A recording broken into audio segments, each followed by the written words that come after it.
Ο ΕΟΦ απέσυρε σήμερα το Lemon Bottle, ένα ενέσιμο το οποίο το βάζεις και υποτίθεται έκανες λιποδιάλυση, το οποίο σας πουλούσαν ως μπαρούφα.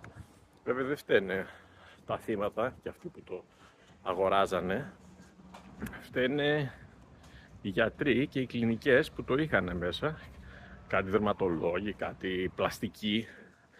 Φυσικά με την ετικέτα του γιατρού είναι πολύ εύκολο ο κόσμος να πιστεί, σου λέει γιατρός είναι, και το χρησιμοποιούσαν και το δίνανε σε κόσμο.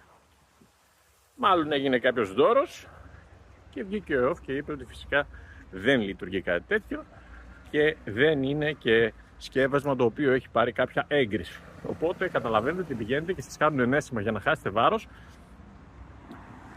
τα οποία είναι άγνωστα τι περιέχουν, στη καλύτερη να περιέχουν νεράκι.